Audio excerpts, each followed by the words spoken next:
O líder do governo no Congresso, Randolfo Rodrigues, afirmou nesta quinta-feira que o governo do ex-presidente Jair Bolsonaro vetou a revalidação de dados para os usuários do Instituto Nacional do Seguro Social, o INSS. A declaração foi dada durante a sessão da CPMI, que investiga os desvios bilionários do Instituto.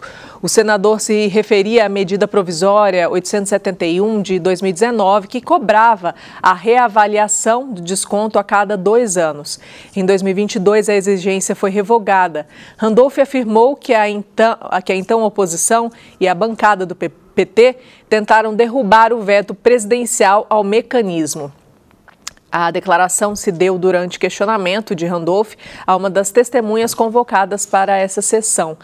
A defensora pública Patrícia Betim afirmou que caso houvesse o mecanismo em questão ou caso o governo anterior tivesse tomado a mesma medida do presidente Lula de suspensão dos débitos, certamente essa fraude não teria ocorrido dessa forma. Ana Flávia, bom dia, seja bem-vinda. O que você está achando de todo esse movimento? Bom dia, Mariana. Bom dia quem está nos assistindo, o Dr. Caio, que me acompanha aqui na bancada. Mariana, eu vejo muita pirotecnia política e pouca resolução. Eu acho que colocar a culpa, se tivesse feito isso, se tivesse feito aquilo, não é exatamente o que o brasileiro espera, o que os aposentados esperam.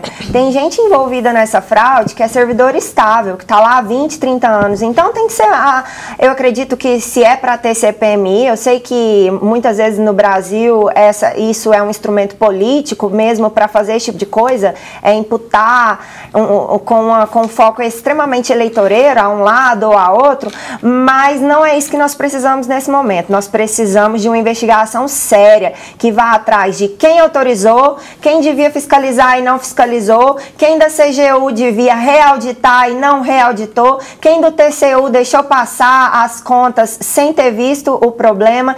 Então, o Brasil ele tem no mínimo, no seu regramento jurídico, no mínimo umas 10 instâncias de fiscalização e de autorização para que isso tenha acontecido. Então tem que ir atrás de cada um, de quem autorizou, quem mandou fazer, o chefe de quem autorizou, porque foi omisso, devia ter fiscalizado, devia ter visto isso e não viu.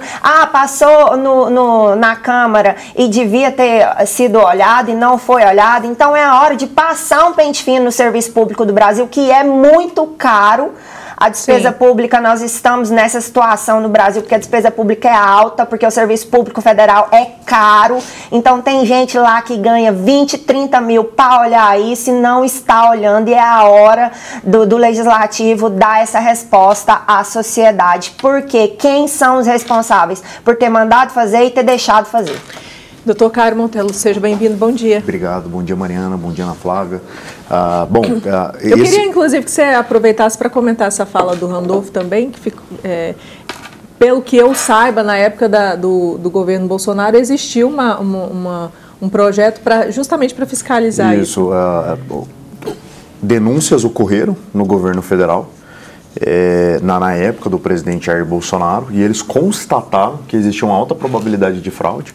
Então o governo federal tentou sancionar uma lei, sancionou uma lei que pudesse suspender ali aquelas cobranças que ocorriam nos recebimentos dos aposentados. Por ser uma fraude muito grande, com valores estratosféricos, eles optaram em suspender porque já havia ali indícios de fraude, e agora no governo atual eles acabaram conseguindo suspender esse bloqueio, o que é tudo muito estranho, mas é o que acontece em Brasília, o lobby não só das empresas, tem muitos funcionários públicos, e aqui eu não coloco o funcionário público, o efetivo, o concursado, mas aquele que foi eleito, deputado, senadores, aqueles de indicação comissionada que estão lá em Brasília tentando procurar serviços e atividades que possam ganhar, que possam ganhar em cima, que possam lucrar. E esse é um caso claro do que infelizmente acontece no Brasil, e é um caso grave, que envolve pessoas necessitadas que precisam realmente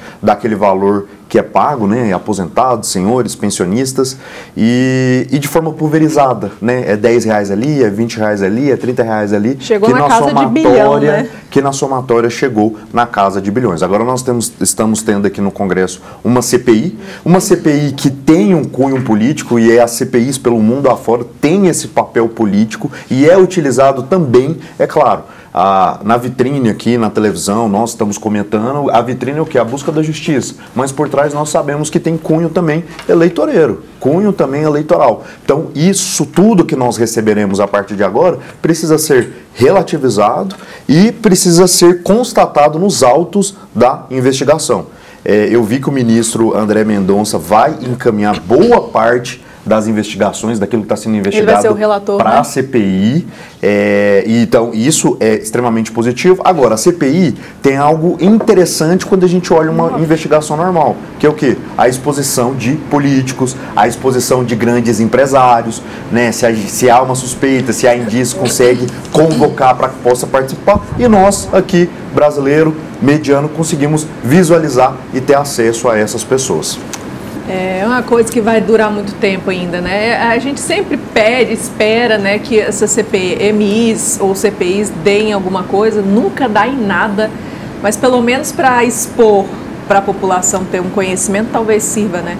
Para saber quem é quem também nesse jogo. E Mariana, só uma curiosidade, né, que eu vi que apareceu também na entrevista, a briga agora é o irmão do presidente Lula. Sim. A mídia fala que houve um conchave, um acordo para que ele não fosse convocado, e vocês trouxeram aí que ele será convocado. Então isso daí vai ser uma grande tempestade para o governo federal. Mas aí se não convocasse aí ia ficar feio, porque se o cara está no relatório da CGU e não é levado para uma CPMI, fica bem contraditório, né?